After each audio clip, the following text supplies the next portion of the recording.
समवायिक classes में जो हमारे साथी जुड़े हुए हैं सभी को नमस्कार, सभी का स्वागत। हमारे बीच में के तिवारी जी सेमेस्टर 2 के जुड़े हुए हैं, श्रीमती वर्षा श्रीवास्तव जो हमारे फाउंडेशन की उपाध्यक्ष हैं वो जुड़े हुए हैं, MK यादव साहब हमारे ये प्रमोटर हैं समवाय फाउंडेशन के, वो जुड़े हुए हैं, दिव्यांशु त्रिपाठी जुड़ी हुई हैं। मैं सभी का स्वागत कर रहा हूं। 3 बार ओम के उच्चारण के साथ हम लोग प्रार्थना शुरू करेंगे, उसके बाद फिर हम लोग क्लासेस शुरू करेंगे। स्पाइन सीधी, 3 बार ओम का उच्चारण। ओ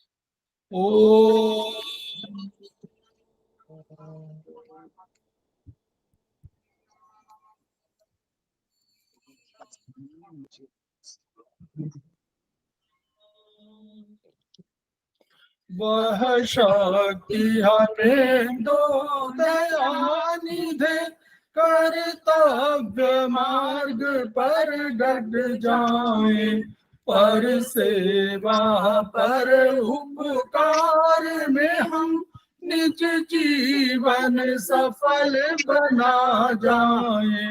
वह शक्ति हमें दो दयानिधे, कर्तव्य मार्ग पर डट जाए, हम दीन दुखी निबलों विकलों ये सेवक बन संताप हरे, जो है बिछड़े भूले भटके उनको तारे खुद तर जाए। वह शक्ति हमें दो दयानिधे, कर्तव्य मार्ग पर डट जाए, छल द्वेष दंभ पाखंड झूठ अन्याय से निश दिन दूर रहे, जीवन हो शुद्ध सरल अपना, शुच प्रेम सुधारस बरसाए। वह शक्ति हमें दो दयानिधे, कर्तव्य मार्ग पर डट जाए, ज्ञान मान मर्यादा का प्रभु जान रहे, अभिमान रहे, जिस देव भूमि में जन्म लिया बलिदान उसी पर हो जाए। वह शक्ति हमें दो दयानिधे, कर्तव्य मार्ग पर डट जाए, पर सेवा पर उपकार में हम निज जीवन सफल बना जाए।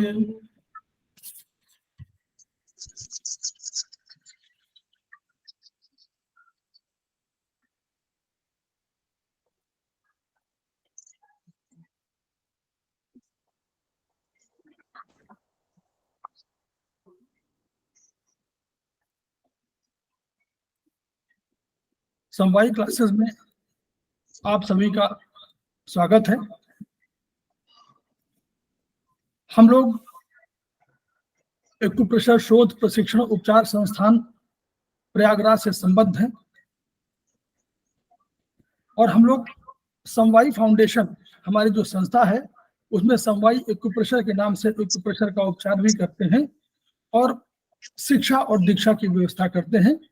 हम एक्यूप्रेशर शोध प्रशिक्षण उपचार संस्थान के 3 मनीषियों के ऋणी हैं। वे मनीषी हैं हमारे ब्रह्मलीन MP खेमका सर, दूसरे वर्तमान एस्पस के अध्यक्ष श्री JP अग्रवाल सर, और तीसरे हमारे एपेक्स बॉडी के जो चेयरमैन हैं SS सर्राफ सर, इन मनीषियों से और अन्य गुरुओं से जो हमने शिक्षा ग्रहण किया है उसको हम अपने बीच में, अपने साथियों के बीच में जन जन जागरण अभियान के तहत प्रचारित करते हैं, प्रसारित करते हैं, ताकि पीड़ित मानवता का कल्याण हो सके और हम उसमें एक आहुति के और समाज को कुछ दे सके। तो हम लोग उसमें से बहुत से हमारे साथी सेमेस्टर 2 कर चुके हैं, कुछ लोग सेमेस्टर 2 में हैं। उसमें अधिक लोग ये जानते हैं कि हम लोग आज चाइनीज की शुरुआत कर रहे हैं, तो चाइनीज विधा के बारे में हम लोग थोड़ा संक्षिप्त में बताएंगे कि ये जो हमारा चाइनीज दर्शन चाहे भारतीय दर्शन हो, यह दोनों दर्शन इस पर आधारित था कि हम प्रगति के साथ कितना साहचर्य करते हैं, हम प्रगति के साथ कितना तालमेल बिठा पाते हैं, और वही सिद्धांत आगे चल करके मानव शरीर विज्ञान, जिसको कहना चाहिए आधुनिक विज्ञान कहा जाए, उस विज्ञान में वह होम्योस्टेसिस सिद्धांत के रूप में आया। यानी होम्योस्टेसिस यानी जो हमारे शरीर है और शरीर के बाहर का जो वातावरण है उसके बीच में हमको एक तारतम्य स्थापित करना है और ये संतुलन स्थापित करना है, और ये संतुलन अगर नहीं हुआ तो शायद हम रोगग्रस्त हो जाएंगे। यानी सहज जीवन की, वो सहज जीवन के हिमायती थे। यानी चाहे भारतीय दर्शन रहा हो चाहे चीनी दर्शन रहा हो, यह कहता था कि हम सहज जीवन को, यानी अगर सूर्य सवेरे 6 बजे उगता है तो हमको उसके पूर्व उठ जाना चाहिए या उठने की तैयारी करनी चाहिए। अगर सूर्य शाम को 6 बजे अस्त होता है तो इसका मतलब कि हमारे उस समय रात में सोने के समय, विश्राम करने का समय आ गया है और हमको उसकी तैयारी कर लेनी चाहिए। तो ये हमारे सिद्धांत थे। तो इन सिद्धांतों के आधार पर उन्होंने एक थेरेपी, जिसको कहना चाहिए चिकित्सा की पद्धति विकसित किया, जिसको उन्होंने शुरू में उसको ट्रेडिशनल चाइनीज मेडिसिन कहा गया, चाइनीज मेडिसिन कहा गया, ट्रेडिशनल चाइनीज मेडिसिन, TCM जिसको हम बोलते हैं, वह TCM है, वही चीनी का दर्शन के आधार पर विकास जो है उनका थेरेपी का विकास किया उन्होंने। तो अब हम लोग उस पर अपनी किताब को शेयर करें।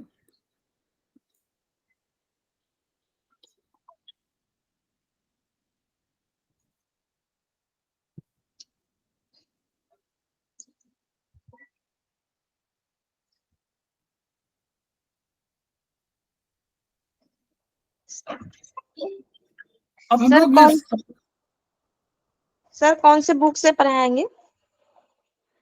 हम लोग पढ़ाएंगे, ये TCM की पार्ट 1 है,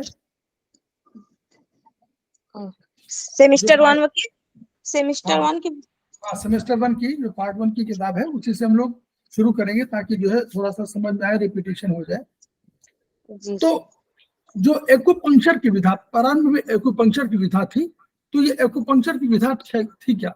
ये एक्यूपंक्चर की विधा थी कि शरीर के जो हमारे एक्यू बिंदु, शरीर में जो छोटे छोटे बिंदु थे उन्हें एक्यू बिंदु कहा गया। उन बिंदुओं पर वो पंक्चर करते थे। पंक्चर माने किसी नीडल से, छोटी नीडल से, पतली नीडल से उसको प्रवेश कराते थे शरीर के अंदर, और ऊर्जा का प्रवाह, या तो ऊर्जा का प्रभाव बढ़ाते थे या ऊर्जा का प्रभाव घटाते थे। यानी ऊर्जा वहां पर अधिक है या कम है, इसके संतुलन की बात वो करते थे। तो एक्यूपंक्चर को जो कहा गया, उन्होंने नेचुरल साइंस कहा, इसको नेचुरल साइंस भी कहा गया, और ये फिलॉसफी कही गई, ये दर्शन था। क्योंकि ये दर्शन इसलिए था कि इसमें बहुत से ऐसे सिद्धांत हैं जो दार्शनिक विचार हैं, तो इसलिए हम लोग ये मानेंगे कि दार्शनिक विचारों की वजह से इनको हम लोग दर्शन कह रहे थे। और वो बात जो अनुभूत सत्य की नहीं थी, जो अनुभूत सत्य की थी और जो बाहरी वातावरण में दिखाई नहीं दे रहा था, वो हमारा दर्शन था। तो रैशनल मेथड भी कहा गया, और इसमें ये कहा गया कि जहां पर ऊर्जा अधिक है वहां से ऊर्जा उन स्थानों को ले जाना है जहां ऊर्जा कम है, या जहां पर कम है वहां पर ऊर्जा को लाना है। तो अधिक वाले से हटाना है और कम वाले के स्थान पर लाना है, यानी ऊर्जा के ट्रांसफर की बात कर रहे थे। ऊर्जा को उन्होंने की कहा, ची कहा, प्राण कहा, जो भी कह लीजिए, प्राण, चेतना, ईथर, जो भी आप कह रहे हैं शब्द, आत्मा, वो सब ऊर्जा के रूप है। और इसीलिए उन्होंने एक्यूप्रेशर को कहा। एक्यूप्रेशर माने दबाव देना, एक्यूपंक्चर माने नीडलिंग करना, और अगर कलर थेरेपी भी कहा जाए, जोड़ा जाए, तो वो भी ऊर्जा के ही बात स्रोत थे। और उन ऊर्जा के स्रोत से एक जगह ऊर्जा का प्रवाह बढ़ाना और एक जगह घटाना, या ऊर्जा को संतुलित करने का सिद्धांत उन्होंने विकसित किया। तो एक बाद में एक शब्द आता है कि शू क्या पॉइंट है। तो शू पॉइंट को उन्होंने कहा कि शू पॉइंट का अर्थ है SHU। इस पॉइंट का अर्थ है कि ऊर्जा को ट्रांसफर करना, ट्रांसपोर्ट करना, ट्रांसमिट करना, जितने शब्द हो सकते हैं, कि वहां से हटाना, वहां से ले जाना कहीं और को।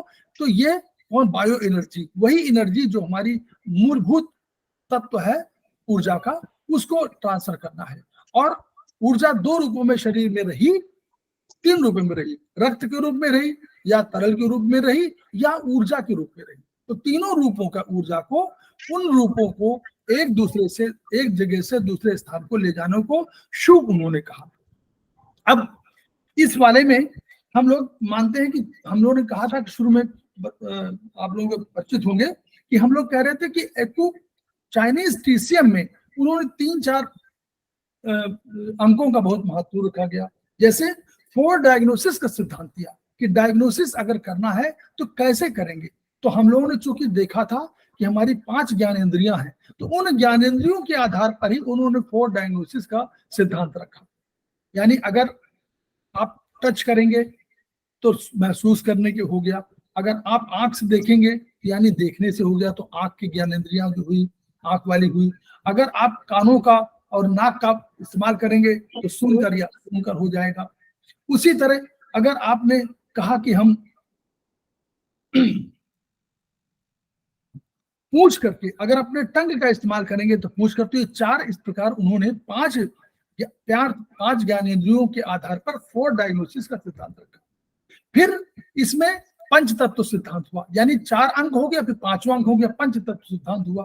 तो उन्होंने पंच तत्वों का सिद्धांत का ये जो बताया, वो पंच तत्व हमारे 5 हुए। आगे हम लोग उसको पढ़ेंगे, तो 5 तत्वों की अभी बात नहीं कर रहे हैं, पंच तत्व आगे हम लोग उसे पढ़ने जा रहे हैं। फिर उन्होंने कहा 6 एक्सेस उन्होंने इन 5 तत्वों का उन्होंने 6 एनर्जी बताया, और उन्हीं एनर्जी का एक्सेस की बात कही कि वो एनर्जी में ही बदलाव हो जाता है, एनर्जी बढ़ जाती है, कम हो जाती है। तो इसीलिए उनको 6 एक्सेसेस कहा गया। वो वही थे जो हमारे अभी आगे हम पढ़ेंगे कि ये एक्सेस क्या है, वही जो एनर्जी थी उसी को उन्होंने 6 एक्सेस कह दिया। फिर 7 इमोशंस कहा। अब 7 इमोशंस में उन्होंने पंच तत्वों के 7 इमोशंस कह दिए, एक लीवर का और किडनी का, 2-2 इमोशन कहे, और सबके एक इमोशन कह दिया। तो इसलिए 7 इमोशंस का सिद्धांत आया। और फिर उन्होंने 8 गाइडिंग प्रिंसिपल्स कहा। 8 गाइडिंग प्रिंसिपल बहुत महत्वपूर्ण प्रिंसिपल सिद्ध हुआ इनको। वो क्या हुआ कि शीत है, एक तो कम है, ऊर्जा कम है या ज्यादा है, ठंडा है या गर्म है, तो शीत और उष्ण का कंसेप्ट आया।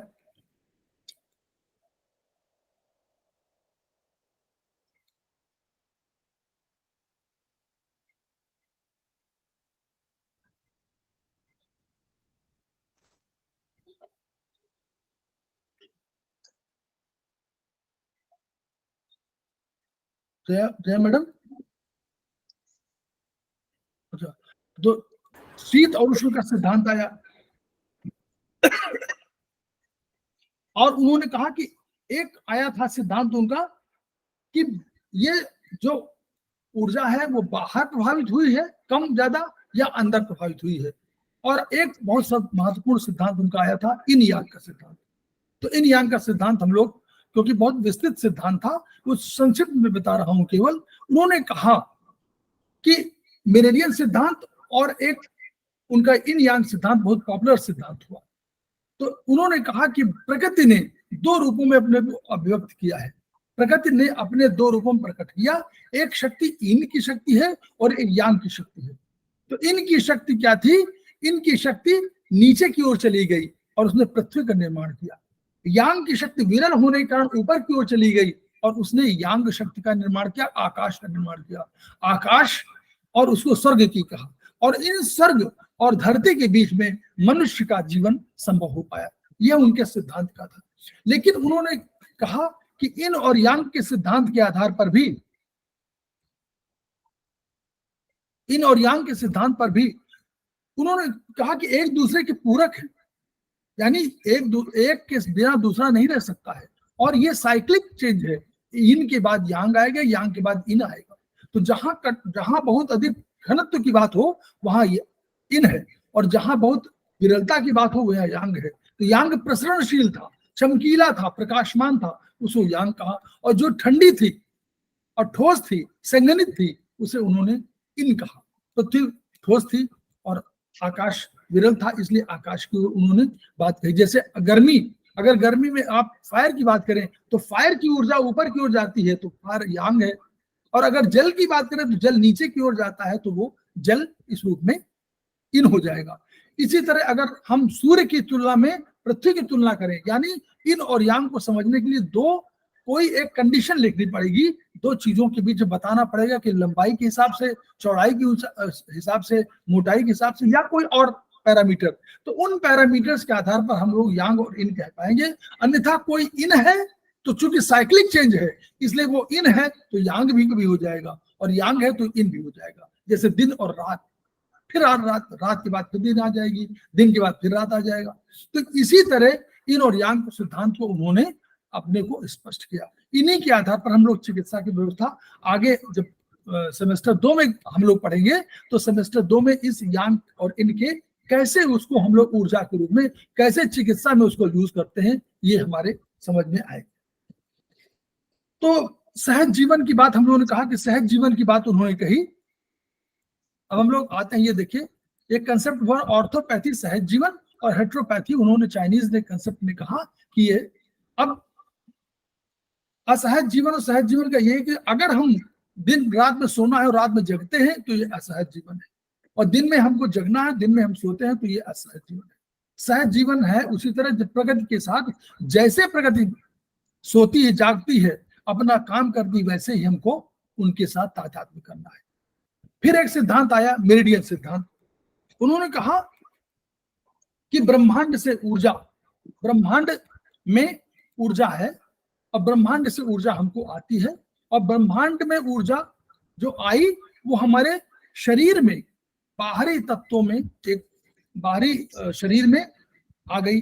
और फिर उन्होंने कहा कि अगर बाहरी शरीर में आपके आ गई कोई ऊर्जा तो क्या वो ऊर्जा शरीर के अंदर भी जाएगी? तो उन्होंने उसका उत्तर दिया कि यस, वो जाएगी। वो कहाँ से जाएगी? तो उन्होंने कहा ये मेरिडियन मार्गों से जाएगी। और मेरिडियन मार्ग क्या, उन्होंने कहा ये मेरिडियन मार्ग जो होते हैं हमारे, ये भौतिक नहीं थे, ये पराभौतिक थे, मेटाफिजिकल कंसेप्ट था, इसीलिए दर्शन कहा गया। कि उन्होंने कहा कि ये मेरिडियन है, ये एक आपके भौतिक शरीर के साथ साथ एक ऊर्जा शरीर जुड़ा हुआ है, और ये ऊर्जा शरीर ही बीमार होता है। जैसे जैसे ऊर्जा शरीर बीमार होता जाएगा वैसे वैसे शरीर बीमार होता जाएगा। और ये ऊर्जा शरीर, जब ऊर्जा बाहर से आई तो वो ऊर्जा आपके शरीर में मेरिडियन मार्गों से अंदर चली गई। तो मेरिडियन को उन्होंने डिफाइन कर दिया। क्या डिफाइन किया? उन्होंने कहा कि मेरिडियन, ये कहा कि the means by which man is created, इन्हीं मेरिडियन से मनुष्य का निर्माण हुआ है। The means by which disease arises, यानी डिजीज अगर अंदर से अराइज करती है, अंदर से, शरीर के अंदर से अराइज करती है, पैदा होती है, तो वो यही मेरिडियन से। और उनका the means by which disease occurs, बाहर से अगर आएगी तो इन्हीं मार्गों से अंदर शरीर में प्रवेश करेगी। And the means by which man is cured, man, अगर कोई व्यक्ति ठीक होता है तो इन्हीं मेरिडियन मार्गों से होता। क्यों?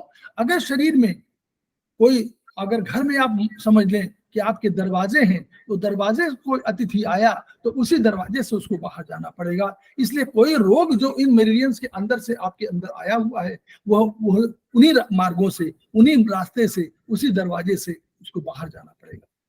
तो इसलिए उन्होंने मेरिडियन को बहुत अधिक डिफाइन किया। और यही मेरिडियन जो है, ये जो पराभौतिक हम लोग कहते हैं इसको, ये पराभौतिक और दार्शनिक विचार था। इस दार्शनिक विचार की वजह से ये दो इन यांग का कंसेप्ट, ये भी दार्शनिक विचार था और मेरिडियन का ये सिद्धांत था। ये अब उनका ऊर्जा आएगी कैसी? ऊर्जा के आने के लिए तीन तरीके बताए। एक तो ऊर्जा आपके मनुष्य के प्रारब्ध माने पुराने जो कर्म है, यानी पुराने कर्म क्या है, जो आपने कर्म किया और वो ईश्वर ने उनको सहज करके दिया माता पिता के माध्यम से। तो ईश्वर, माता पिता, प्रारब्ध, और इसमें आकर के उन्होंने कहा कि ये किडनी में स्थापित हो जाती है। ये किडनी में तरल में भी रह सकती है और ऊर्जा फार्म में रह सकती है, या तो तरल होगी और ऊर्जा होगी। जैसे हम लोग बिजली बनाते हैं, पानी से बिजली बना देते हैं, तो बिजली तो ऊर्जा है लेकिन पानी तो तरल है। वैसे ही किडनी के अंदर जो हमारे जीवी, जहां हम लोग अगर पढ़े तो टेक्निकल भाषा में कहें जीवी 4 जहां पर है, वहीं पर वो किडनी का जो तरल है, जीवन सत्व है, वो स्थापित होता है। तो वो कहा कि एक तो ऊर्जा इस तरह की आई जो आपके पन बिजली के रूप में, चाहे पानी के रूप में और चाहे ऊर्जा के रूप में, तो यानी तरल के रूप में और ऊर्जा के रूप में जीवी 4 के आसपास स्थापित हो गई। तो किडनी की ऊर्जा इसको कहा गया। दूसरी ऊर्जा ये माँ बाप के माध्यम से मिली, ईश्वर के माध्यम से मिली, किडनी में आई। दूसरी ऊर्जा पार्थिव ऊर्जा कहा उन्होंने। पार्थिव ऊर्जा का कंसेप्ट क्या था? पार्थिव ऊर्जा का कंसेप्ट ये था कि जो पृथ्वी से, पार्थिव माने पृथ्वी की ऊर्जा, पृथ्वी में हमारे पास कहा कंद मूल, फल, वनस्पतियां, भोजन, जल, दूध, जो भी आप, वायु, सब सब सब उसी में है। तो ये जो ऊर्जा है, जो हम वायु हमने ग्रहण किया, जो हमने जल ग्रहण किया, जो हमने भोजन ग्रहण किया, ये हमारी पार्थिव ऊर्जा हुई। ये ऊर्जा भी हमारे शरीर में आई। और तीसरी ऊर्जा उन्होंने ब्रह्मांड की ऊर्जा कहा था, जिसको हमने बताया। ये सारी ऊर्जा संकलित होती है और संकलित होने के बाद ये शरीर में डिस्ट्रीब्यूट होती है इन्हीं राजमार्गों। कौन राजमार्ग हमारे हैं? राजमार्ग हमारे मेरिडियन है, इन मेरिडियन से। तो ये संक्षिप्त में कंसेप्ट है। अब हम लोग आते हैं पंचतत्व सिद्धांत की ओर, कि हम लोग पंचतत्व सिद्धांत, क्योंकि हम लोगों को ये काफी जो हम लोग पढ़ चुके हैं, फिर भी हम लोगों को, हम इस बात को विचार करें कि ये हमारी बेस बुक है। और ये कहा जाता है कि टीसीएम में, जो टीसीएम की जो ट्रीटाइज 1 है, ये कभी समाप्त नहीं होती। इसके ये सारे कंसेप्ट हर जगह घूमते रहते हैं और इन्हीं के जो विचार थे वो हमेशा हमको काम देंगे। और वो इसमें जो लिखा हुआ है ये आपको सेमेस्टर, अगर किसी भी सेमेस्टर में रहेंगे या सेमेस्टर के बाहर भी, तो आपको यही ध्यान रखना पड़ेगा। तो हम लोग संक्षिप्त रूप से बात करते हैं। अब हम लोग देखिए चार्ट पर, हम लोग देखा हुआ है। तो चीनी दार्शनिकों ने क्या माना? उन्होंने कहा कि चीनी दार्शनिकों ने पहला कंसेप्ट माना कि हमारे 5 शरीर, कोई भी शरीर हो, कोई भी पदार्थ हो, कोई भी चीज हो, वह पंच तत्वों के आपसी संयोग का परिणाम है। यानी आपसी संयोग क्या? यह संयोग, जब वो 5 तत्व आपस में संयोग कर लेंगे तो कोई पदार्थ निर्माण कर देंगे, कोई शरीर निर्माण कर देंगे, कोई वस्तु निर्माण कर देंगे। इन पंच तत्वों का आपसी संयोग अलग अलग परसेंटेज का हो सकता है। किसी व्यक्ति में, अगर किसी व्यक्ति की बात करें तो किसी व्यक्ति में अग्नि तत्व, अब ये कहा 5 तत्व, कहा 5 तत्व कौन कौन? एक तो उन्होंने कास्ट कहा, पहला उन्होंने कहा कास्ट है यानी वुड। दूसरा उन्होंने कहा फायर, अग्नि।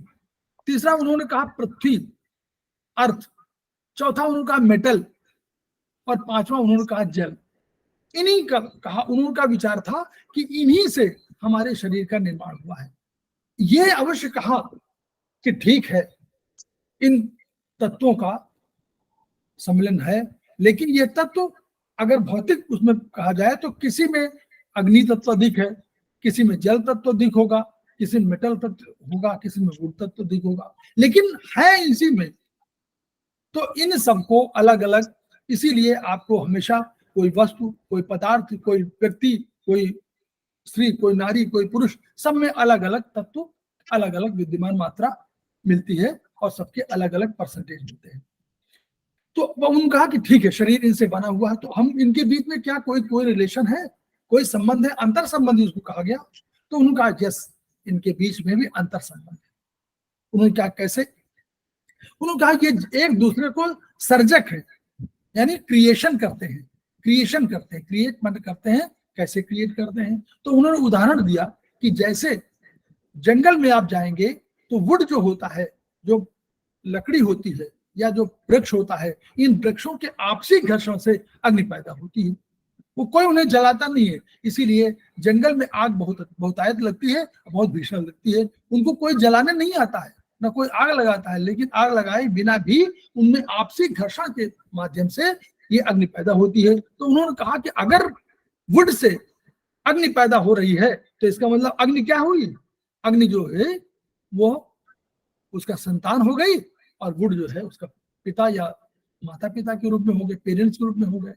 तो ये उन्होंने, फिर उन्होंने कहा कि भाई अग्नि है, अग्नि जब बुझ गई तो बुझ जाने के बाद वो धीरे धीरे करके अगर कालांतर में यानी समय अगर अंतराल चेंज होता है तो धीरे धीरे वो पृथ्वी के रूप में यानी ठोस हो जाती है और पृथ्वी के रूप में डेवलप हो जाती है। तो उन्होंने कहा कि पृथ्वी संतान है फायर की, यानी अग्नि की संतान पृथ्वी कहा गया। फिर उन्होंने कहा कि पृथ्वी, अगर पृथ्वी को हम देखें तो पृथ्वी को जो खोदाई करेंगे, अगर पृथ्वी खुदाई करें तो क्या मिलेगा आपको, मिलेगा आपको अंदर लोहा, कोई ऐस कोई मेटल, तो ये मिलेगा। और इसको हम लोगों ने कैसे, उन्होंने कैसे देखा, उन्होंने देखा कि ज्वालामुखी जब फटता है तो अंदर से लावा निकलता है, तो लावा मोल्टन रूप में होता है। तो यानी ये हुआ, उन्होंने कहा कि इसका मतलब क्या हुआ कि पृथ्वी के गर्भ में जो ये सब मोल्टन वो है मेटल ये पड़े हुए हैं। तो इसलिए उन्होंने कहा कि पृथ्वी इनकी जनक है, यानी पृथ्वी माता पिता के रूप में है और ये संतान के रूप में है। कौन सा, मेटल तत्व। फिर उनका मेटल देखा, मेटल को पिघला दीजिए तो लावा को आपने कभी देखा होगा, तो लावा बहते हुए पश्चिम प्रदेशों में तमाम जगहों पर लावा बहते हुए देख सकते हैं, बिल्कुल जल की तरह बह रहा है। तो उन्होंने कहा कि लावा अगर मेटल को हम पिघला दें तो वो तरल बन जाता है, यानी जल के रूप में। तो ये इस तरह उन्होंने कहा। फिर उन्होंने कहा कि जल को क्या करें, अगर वृक्ष की सिंचाई न करें तो शायद कोई वृक्ष सूख जाएंगे। तो इसे उन्होंने कहा कि जल जो है वो वुड का माता पिता के रूप में है और वुड संतान के रूप में है। तो इस तरह उन्होंने अंतर संबंध की एक चर्चा की। फिर उन्होंने कहा, अब कहा कि अंतर संबंध तो है, जैसे हम अपने देखते हैं कि अपने घर परिवार में हमारे यहाँ कोई बाबा होता है, कोई पिता होता है, कोई पुत्र होता है, पुत्र का भी पुत्र हो सकता है, पुत्र और पुत्री कोई हो सकती है। उसी तरह तमाम रिश्ते हो सकते हैं। उन्हीं रिश्तों के आधार पर उन्होंने कहा कि ऐसे ही हमारा शरीर के जो ये तत्व है इनके बीच भी अंतर संबंध है, एक और अंतर संबंध है। उन्होंने कहा ये एक दूसरे के नियंत्रक भी है। नियंत्रण के लिए उनका नियंत्रक कैसे है, तो उनका नियंत्रण के लिए सुन लीजिए कि अगर आपको आग लगी हुई हो तो देखिए तीर की जो हमने चित्र दिखाया हुआ है इसमें तीर की दिशा में देखिएगा, तो जो पहला क्रिएशन साइकिल में जो तीर बना हुआ है वो इसी डायरेक्शन में, यानी हमेशा ध्यान रखना है कि ऊर्जा इसी डायरेक्शन में बहती है, यानी वुड से फायर, फायर से अर्थ, अर्थ से मेटल, मेटल से जल और जल से, तो ये ऊर्जा का सामान्य प्रवाह है, ऊर्जा इस रूप में बहती है। दूसरा विचार कंट्रोल साइकिल में तीर दिखाए गए हैं। तो अगर आग लगी हुई हो तो हम लोग सर्वप्रथम क्या करते हैं, जल के माध्यम से बुझाना चाहते हैं। तो जल जो है वो अग्नि का कंट्रोलर हो गया, वो उसका नियंत्रक हो गया। नियंत्रक माने उसको रोक सकता है। तो ये फिर अग्नि में कहें तो अग्नि, अगर आपको मेटल कोई हो तो अग्नि आग लगा दीजिए तो मेटल पिघल जाएगा। इसलिए फायर को उन्होंने कहा कि fire is controller of metal. फिर मेटल की कुल्हाड़ी अगर आप ले तो उससे आप वृक्ष को काट सकते हैं। तो उन्होंने कहा मेटल जो है ये कंट्रोलर ऑफ वुड है। और वुड को अगर पृथ्वी को कभी घेरना हो तो क्या करते हैं, वृक्ष लगा दीजिए तो पृथ्वी का आयतन, पृथ्वी का आकार वो घट जाएगा। तो इसलिए उन्होंने कहा would is the controller of earth. अब अर्थ में गांव देहातों में हम लोग देखते हैं कि पानी जब बरसात बहुत होती है तो उसकी मिट्टी न बह जाए इसलिए मेड़ बना देते हैं। तो यानी जल जो है, जल बाहर न बह जाए इसलिए मेड़ बनाया, और मेड़ बनाने के बाद उसको तो उन्होंने कहा कि earth is the controller of water. तो इस प्रकार उन्होंने इन पांचों के बीच में एक तो माता पिता का रिलेशन बता दिया, एक दूसरा कंट्रोलर का रिलेशन बता दिया। कंट्रोलर के रिलेशन में हम लोग देख रहे हैं कि कोई भी एलिमेंट जो हम लोगों ने देखा, इनमें एक एलिमेंट को बीच वाले को छोड़ दीजिए तो वो दूसरे का कंट्रोलर हो जाता है। अब देखिए कि कंट्रोलर जो है वुड कंट्रोलर होगा, वुड को छोड़ दीजिए, एक फायर को छोड़ दीजिए तो अर्थ का कंट्रोलर हो जाएगा। अर्थ में जब देखें तो आप मेटल को छोड़ दीजिए तो वो जल का कंट्रोलर हो जाएगा। जल में आप आइए तो वुड को छोड़ दीजिए तो फायर कंट्रोल हो जाएगा, फायर में अर्थ को छोड़िए तो मेटल कंट्रोल हो जाएगा। तो इस तरह उन्होंने कंट्रोलर का इस तरह एक बनाया। फिर उन्होंने एक और कहा कि इनके बीच में अंतर, इनके बीच में उन्होंने कहा इनकी अपनी रंग है और उनकी ऊर्जा है। तो रंग ऊर्जा की बात जब कही तो उन्होंने कहा देखिए सबके रंग और ऊर्जा है। तो उस रंग और ऊर्जा के बाद में उन्होंने कहा कि कैसे रंग है ऊर्जा है। तो ऊर्जा की जब बात करने लगे तो उन्होंने कहा कि जब वुड में आप जाएंगे तो वुड में आपकी उसकी एनर्जी विंड है। विंड क्या, उन्होंने इस रूप, ये देखिए दर्शन विचार था और उन्होंने जो भी देखा उसको उन्होंने महसूस किया और वही महसूस करने के बाद उन्होंने इस बात को रखा कि तो कैसे हुआ, वुड को देखा कि वुड जाइए तो वहां पर बहुत ठंड, बहुत बढ़िया हवा चलती है, तो हवा कह दिया। और उसका रंग देखा, रंग ग्रीन होता है जंगल में, तो इसलिए उन्होंने वुड को उसकी ऊर्जा विंड कह दिया, हवा, और उसका जो रंग था उसको हरा कह दिया।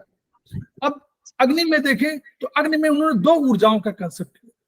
फायर वायर में दो ऊर्जा का कंसेप्ट लिया, एक मतलब हॉट और एक हॉटनेस, दो ऊर्जा, हीट, एक तो हीट हो गई और एक हॉटनेस हो गई। तो एक गर्मी और एक प्रचंड गर्मी, दोनों में हुआ। जैसे हम लोग देखते हैं कि कुछ समय पर गर्मी में बहुत अधिक होती है, कुछ समय प्रचंड गर्मी पड़ती है। तो उन्होंने दो ऊर्जा कंसेप्ट लिया, तो हीट और हॉटनेस। तो हीट के उन्होंने लाल रखा, लेकिन हॉटनेस के लिए उन्होंने देखा कि लाल से नहीं, ये और थोड़ा सा ऑरेंज के रूप में हो जाता है, नारंगी टाइप का हो जाता है। तो उन्होंने दो ऊर्जा और दो कलर दो मान लिए।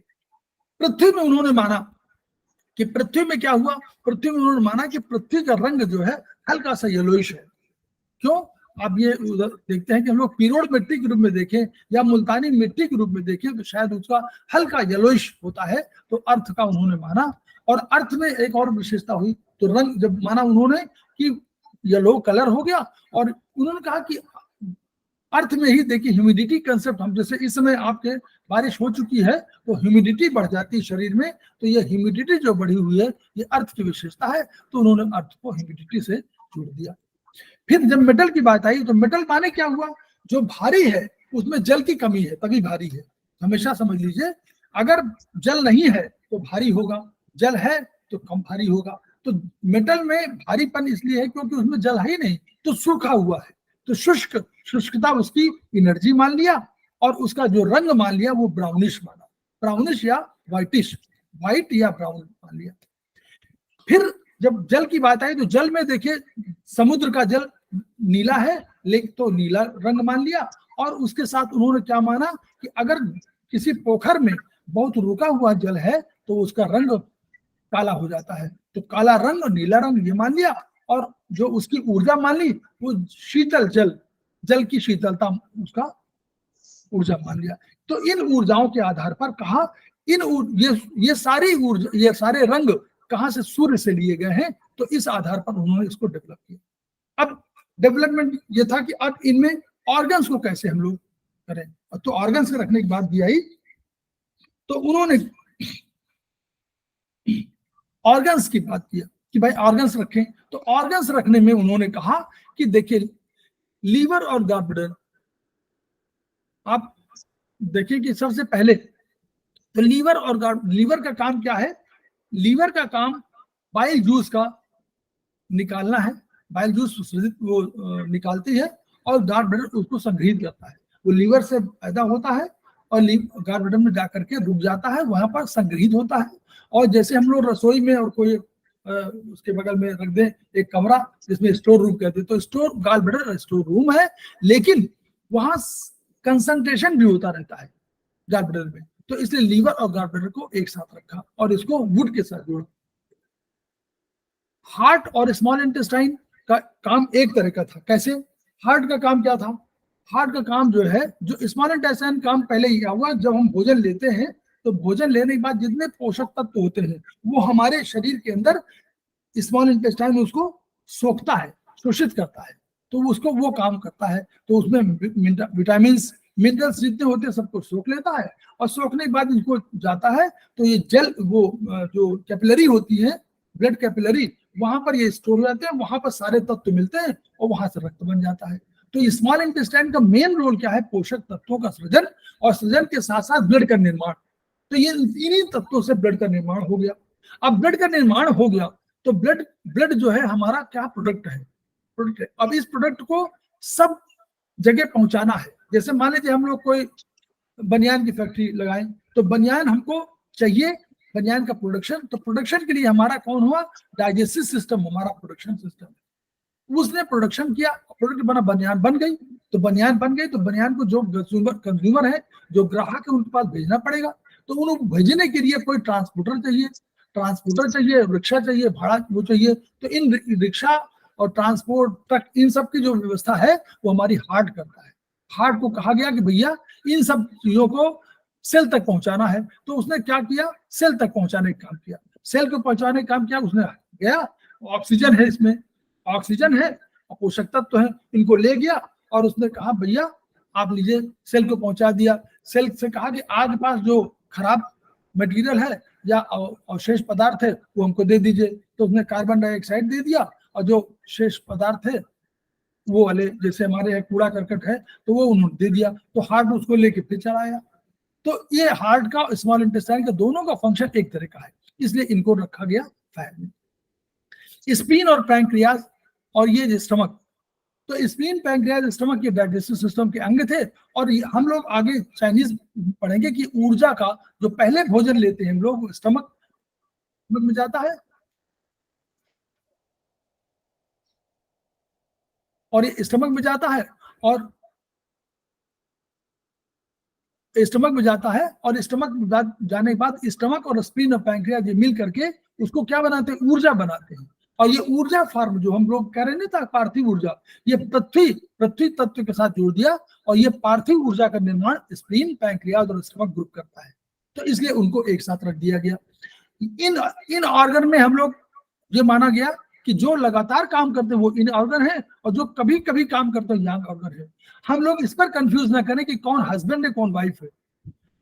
ये माने कि एक हस्बैंड एक वाइफ है, हमेशा कंफ्यूजन इसमें होता है कि कौन हस्बैंड, ये इसमें मत पढ़िए।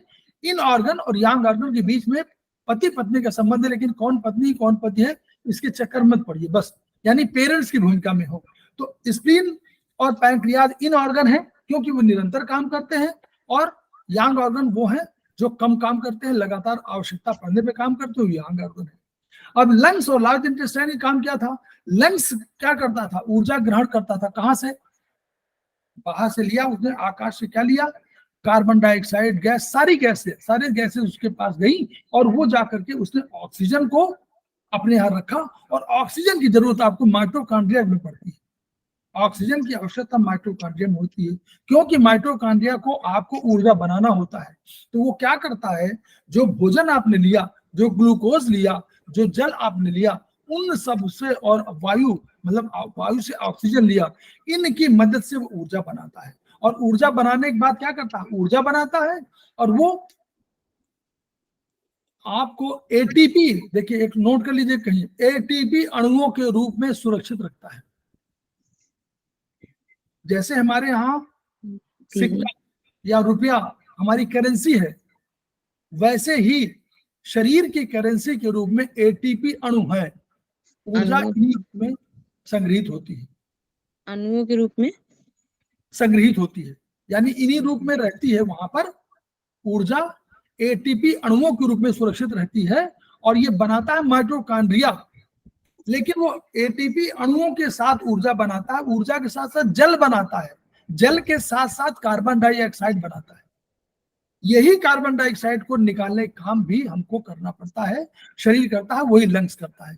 तो लंग्स का काम क्या था, बाहर से अच्छा लेना, लेकिन शरीर के कार्बन डाइऑक्साइड को बाहर निकालना। तो जो निकालने का काम है लंग्स भी कर रहा है, जल निकालता है। अब नाक से, नाक देखिए, नाक से आपको सांस जो आती है तो वो गर्म भी होती है, तो गर्मी भी निकालता है, जल भी निकालता है।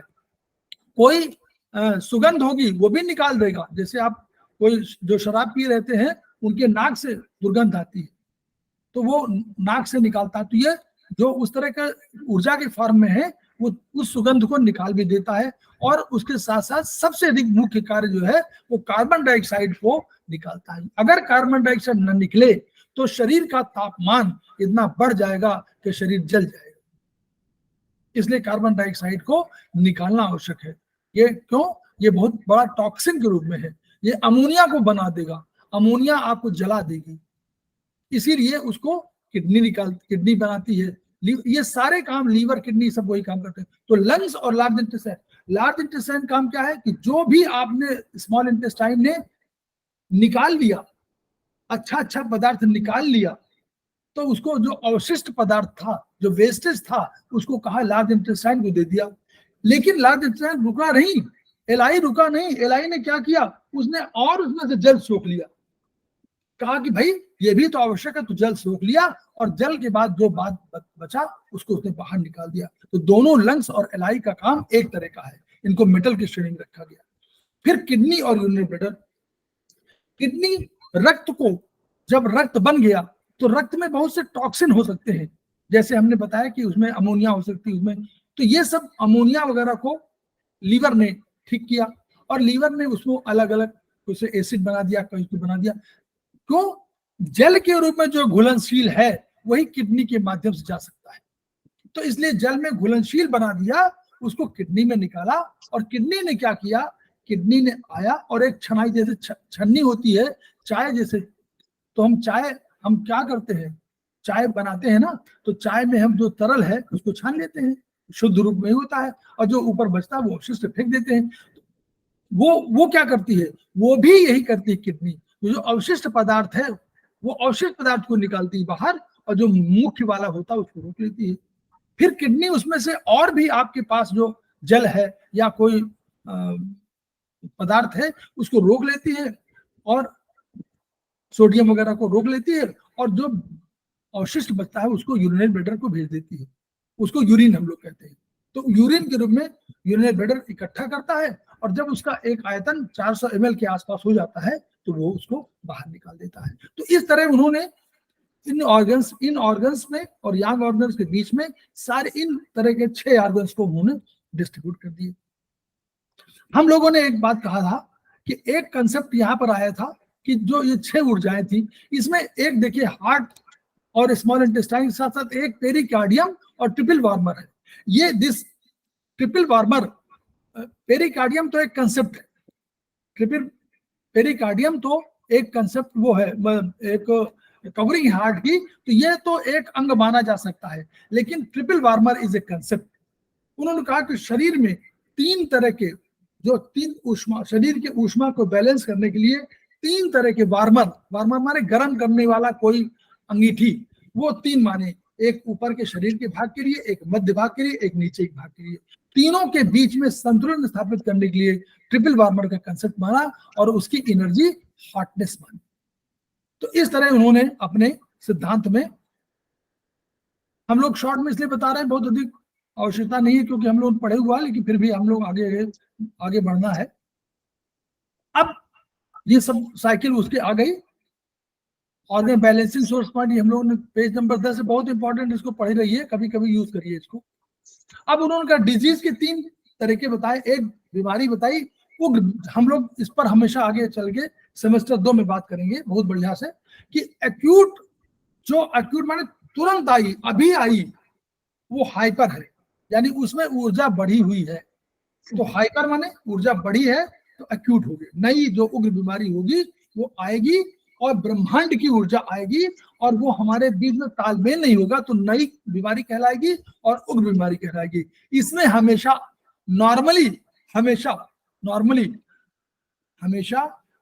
आपको सिडेट करना होगा। तो दीर्घकालीन पुरानी बीमारी होगी, यानी वो क्रॉनिक हाइपो। अब वो क्या किया, जब बीमारी बहुत अंदर शरीर में प्रवेश कर गई तो उसने आपके शरीर को अपने में बैलेंस, अपने कंट्रोल में ले लिया। जब अपने कंट्रोल में ले, शरीर कमजोर पड़ गया तो आपकी ऊर्जा घटने लगी, तो पुरानी बीमारी हो गई।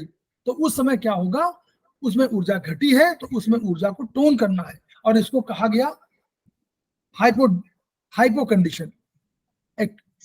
मतलब हाइपो डिजीज माने, इसमें हाइपो माने कम, हाइपर माने अधिक। तो दीर्घकालीन बीमारियां क्रॉनिक कहलाई, हाइपो कहलाई, उनमें ऊर्जा घटी हुई है, इसलिए ऊर्जा को टोन करना है।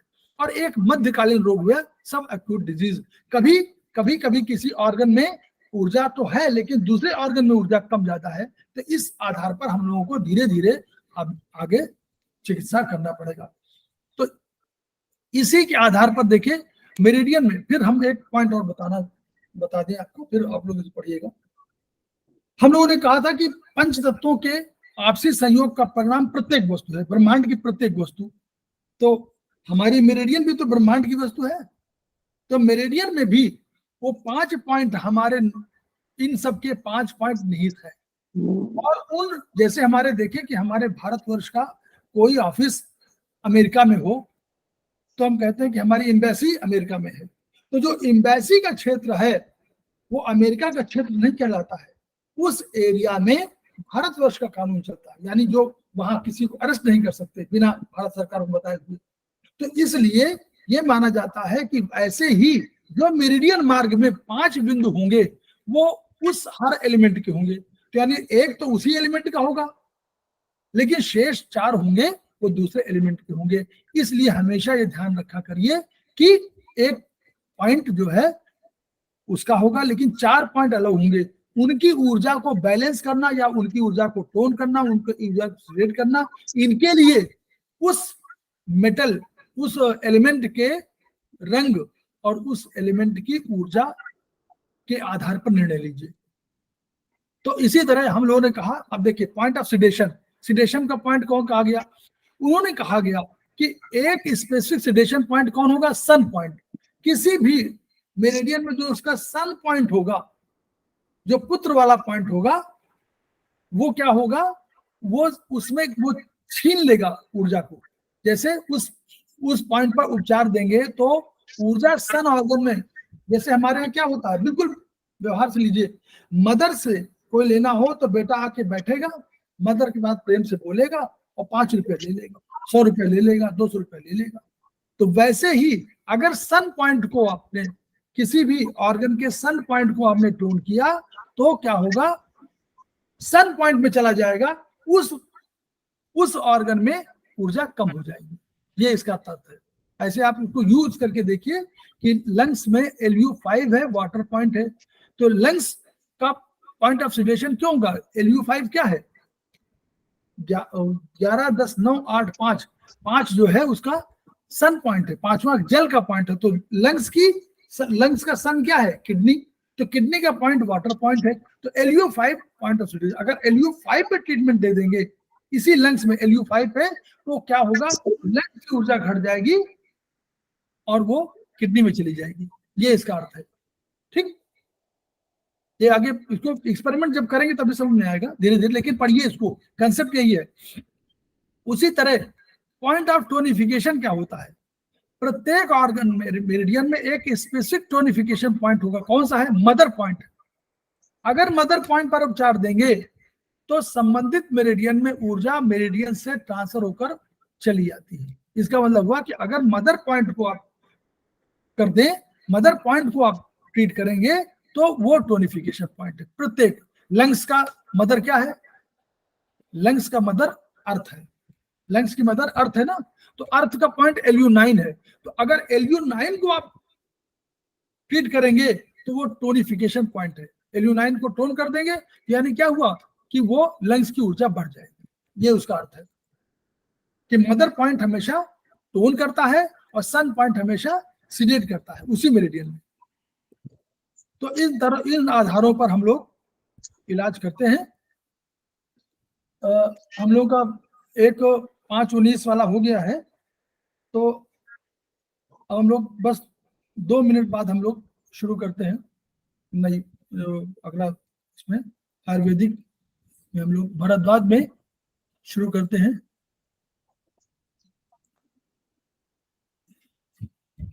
2 मिनट बाद।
हम लोग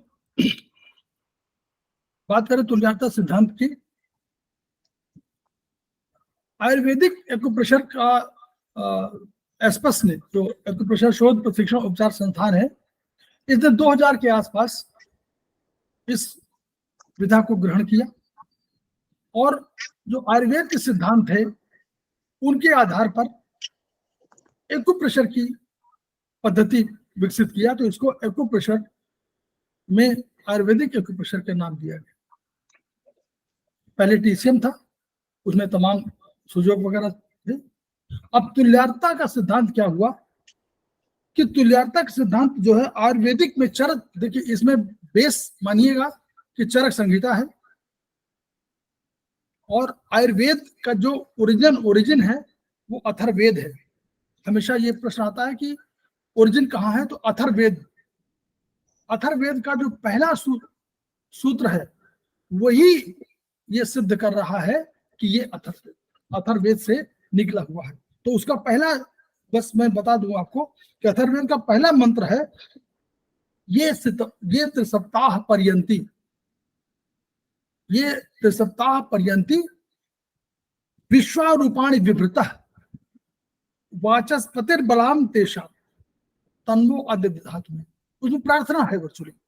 तो जो त्रिसप्त है, त्रिसप्त का कंसेप्ट 3 गुणे 7, 3 भी हो सकता है, 7 भी हो सकता है और 21 भी हो सकता है।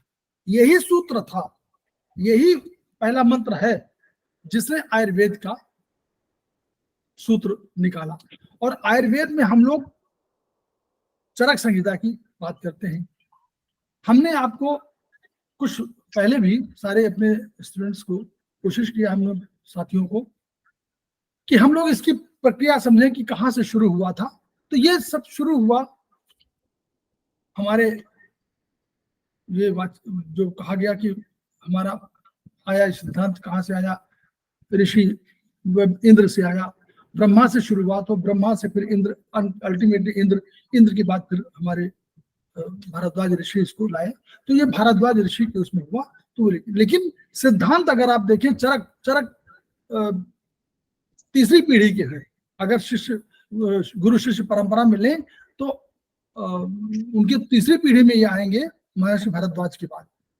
तो महर्षि भारद्वाज का आश्रम है प्रयाग में, तो वहां पे थे। तो उन्होंने खुद ही कहा था, एक कांग्रेगेशन हुआ था, एक संगठन हुआ था, एक मीटिंग हुई थी जिसमें कि भाई रोग बहुत हो रहे हैं, तो उसमें उन्होंने ये कहा था कि हम इसको, आयुर्वेद उस समय भगवान इंद्र के पास था, तो इंद्र के पास गए, उन्होंने उसको ग्रहण किया, ग्रहण करने के बाद लाए अपने शिष्यों को बताया।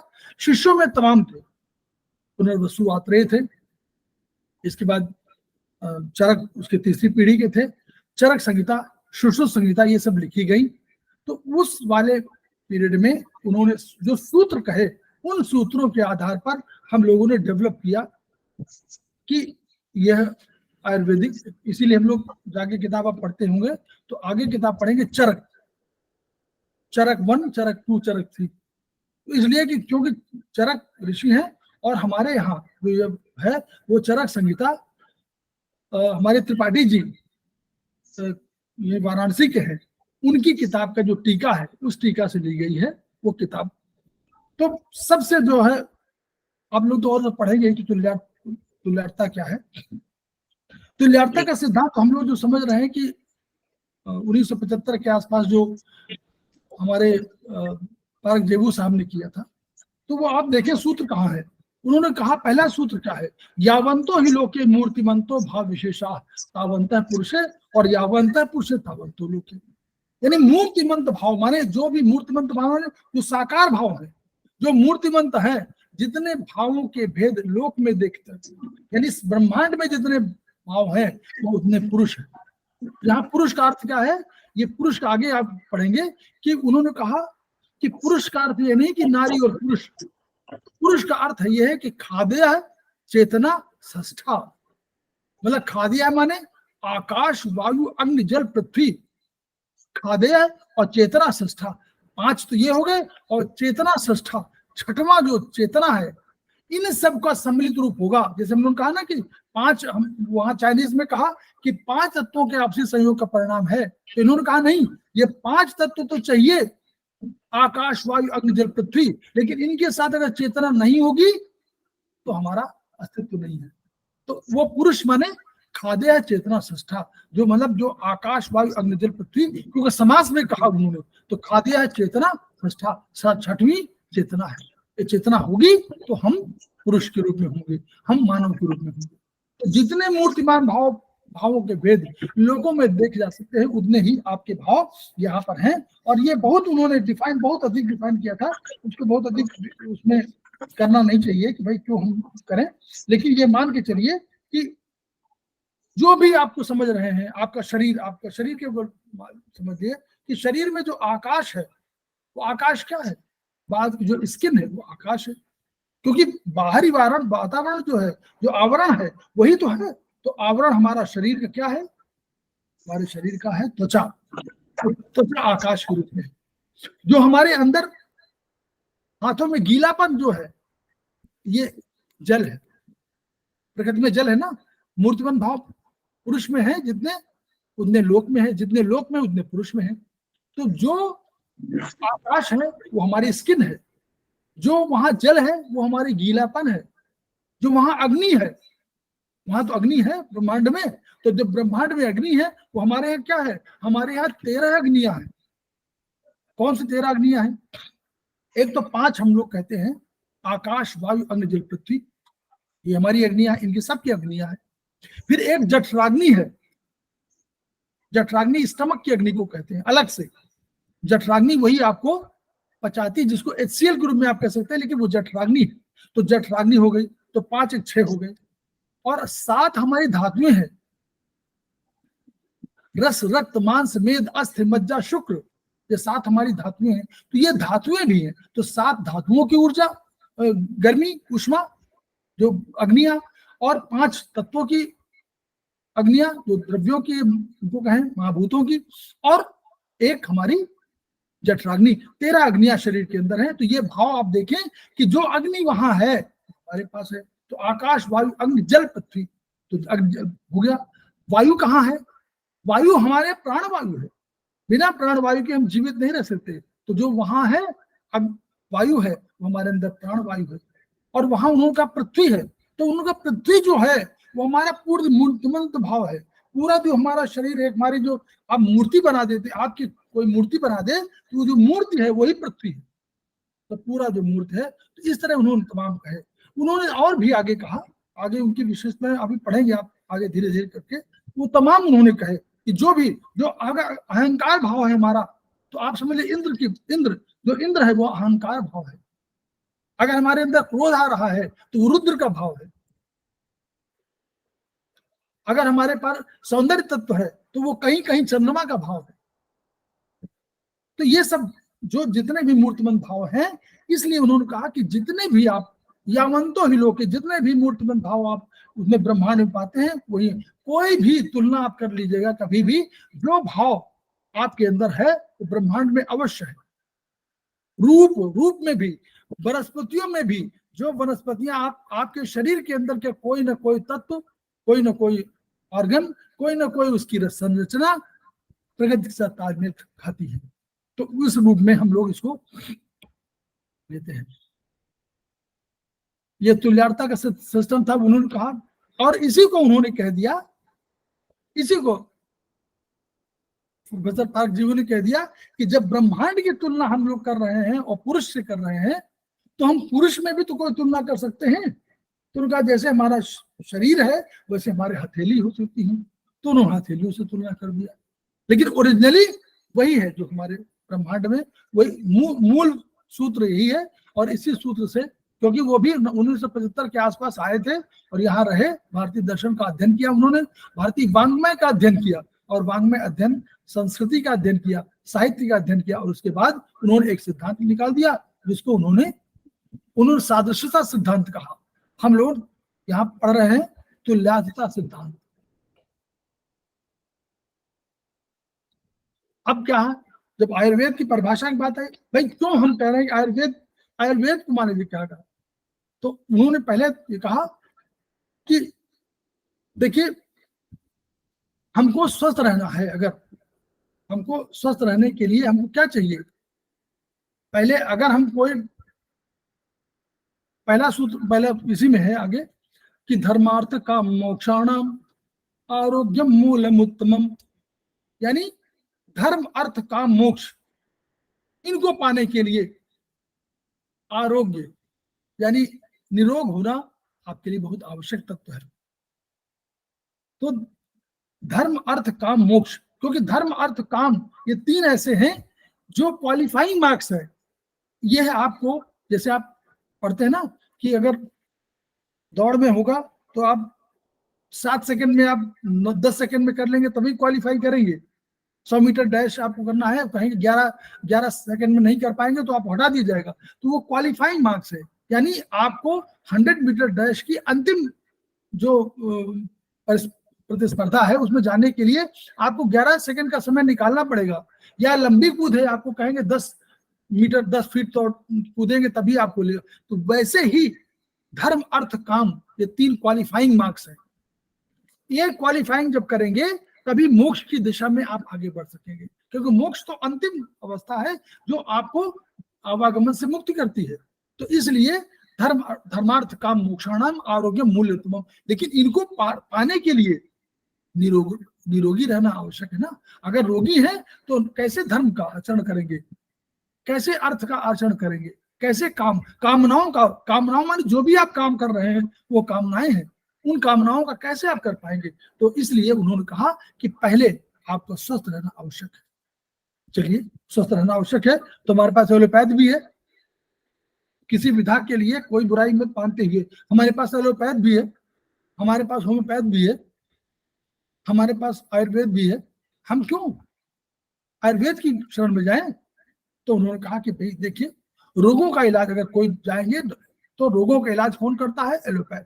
वो कहता है कि क्या आपको रोग है, आपको छींक आ रही है या आपको ये आ रहा है तो आपको लंग्स में, वो रोग की इलाज करता है कि रोग आपको ये है, आपको ये रोग हुआ है और इसलिए आपको ट्यूबरक्लोसिस हो गया, आपको ये हो गया, तो वो उसका इलाज शुरू कर देता है। फिर लक्षण जब आप जाएंगे होम्योपैथ में तो कहेगा कि आपका ये लक्षण है, आप 3 बजे से 5 बजे आप ये जुकाम होता है, कि 5 से 7 बजे होता है, कि 7 बजे से 9 होता है, कि जुकाम होने के पहले आपको प्यास लगती। तो इन लक्षणों के आधार पर तो लक्षण का इलाज कौन कर रहा है? होम्योपैथ कर रहा है। आयुर्वेद क्या करता है? आयुर्वेद कहता है वात पित्त कफ के बीच में अगर संतुलन नहीं है, यानी वात और पित्त और कफ तीनों संतुलित अवस्था में नहीं है तो आपकी बीमारी है। और हम लोग एक्यूप्रेशर क्या करते हैं? कहते हैं ऊर्जा का संतुलन, ऊर्जा के संतुलन की बात हम करते हैं। तो अब आयुर्वेद को उन्होंने क्यों श्रेष्ठ माना था, ये उसकी बात कर रहे हैं कि हिता हितम सुखम दुखम मायुस्तस्य हिता हितम मानंच तत्रोक्त मायुर्वेद स उच्यते। कहा कि हित आयु, सुख आयु, दुख आयु, कोई हित की आयु, अहित की आयु, सुख की आयु, दुख की आयु, और उनके हित और अहित का कहां कहां परिणाम है, कैसे कैसे कर सकते हैं, और उसका मान क्या है, उसका पैमाना क्या है, उसका प्रमाण क्या है, और जहां ये कहा जाता है वो आयुर्वेद है, वो आयुर्वेद है। तो यानी ये हमारे यहाँ साधारण आयुर्वेद को नहीं कहा गया। हित आयु क्या है? अगर हम किसी की कल्याणकारी भावना के साथ काम करते हैं तो हमारी हित आयु है।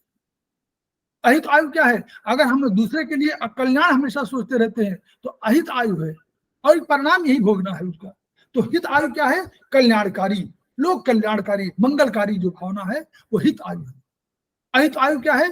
जो दूसरे के लिए अकल्याणकारी है, दूसरों को दुख पहुंचाने वाली है, वह अकल्याणकारी आयु है, उसको अहित आयु बोलते हैं। सुख आयु क्या है? जिसमें निरोगी है, जिसमें आपके शरीर और मन में वो कोई विकार नहीं है, जिसमें शरीर स्वस्थ है, मन स्वस्थ है। तन बोलते ना कि तन मन सुंदर, तो तन मन सुख, तन मन जहां सुंदर है, तन भी सुंदर है, मन भी सुंदर है, मन में भी कोई अवरोध नहीं है, वहां वो सुख आयु है।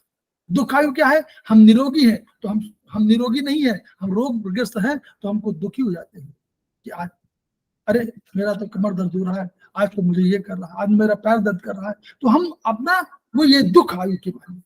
और इनके लिए हित आयु, अब इनके लिए हितकारी पथ क्या है? अब कौन सा होगा? आपको कहा जाएगा कि आप ठंडक में और आइसक्रीम खा लीजिए, तो ये अहित है।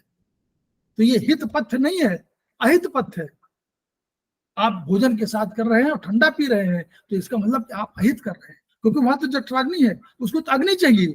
तो हित हित हित किसमें है, अहित किसमें है, इसका लक्षण, इसका जो पथ है, क्योंकि बहुधा कुपथ ही तो रोगियों को भाता है। ये कहा जाता है कि बहुधा कुपथ ही तो रोगियों को भाता है। रोगी को हमेशा कुपथ अच्छा लगता है। पानी, कहें पानी पी लो तो कहें नहीं पिएंगे, मन नहीं है, कहें कि दवा खा ले तो कहें मन नहीं है।